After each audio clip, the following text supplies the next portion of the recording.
For today's video, panoorin nyo ang mga preparasyon na ginagawa ngayon dito sa bagong silang Cavite. So, guys, ito ang dami itinatayo ng mga tent at tinatayo ng mga bilihin. Malayo pa man ang piyesta, pero nakahanda at nakaprepare na ang mga bilihin. Sobrang daming bilihin dito, guys. Tara, punta tayo dito. So, ayun guys, oh. Sa mga hindi pa po nakakaalam at narayo dito sa Silang Cavite, ang petsa po ng piyesta nito ay February 1, 2 at 3. Kaya halina kayo at punta na dito. Sobrang dami. Ito si ate, oh, busy sa paglalagay at pagpo-prepare ng mga case na cellphone. Dito naman sa bandang kanan ay maraming mga damit, bilihin, may mga bag. Tingnan nyo guys, sobrang gaganda. Sa mga hindi pa po nakakaalam, meron po tayong mga bisita na darating at inimbitahan po ni Mayor Kevin Anarna na mag-perform ngayong February 3 dito lang sa Silang Cavite. Mayor Kevin Anarna, salamat po sa pananatili maayos at kabutihan dito sa ating bayan. Salamat po sa pagbibigay ng maayos at matiwasay.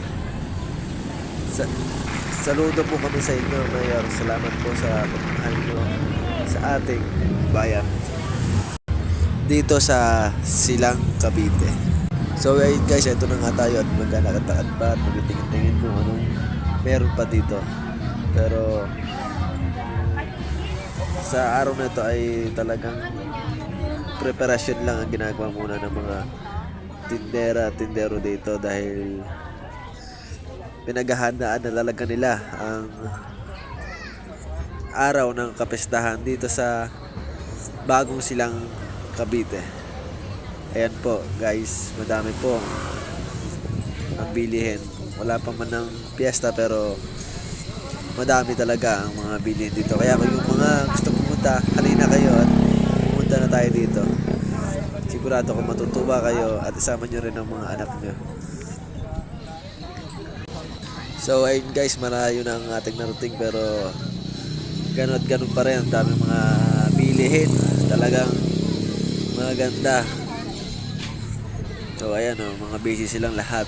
Nawarin nyo po sila. Grabe. Ito na nga guys, dahil sobrang layo na nailakad ko, nagutom ako at kumain muna kami sa karinderya ng aking asawa at ang aking anak. Siguro masarap dito. At pagkatapos namin kumain ay nagyakag naman kami muna magsimba dahil birthday ng anak ko. Eto na, gisimba muna kami para sa kapayapaan ng ating buhay. So guys, ito ng simbahan ng bagong Silang Cavite. Napakalaki at napakaganda nito. So ayan guys, pasok na tayo sa simbahan. Lagi po natin tatandaan na kung ano man ang posisyon natin sa buhay, huwag tayong makakalimot na magdasal, magsimba para sa ating buhay at pasasalamat po sa ating nag-iisang Panginoong Hesus. At sa mga hindi po nakakaalam, inaanyayahan po namin kayo na makilahok at pumunta dito sa Silang Cavite para sa kapistahan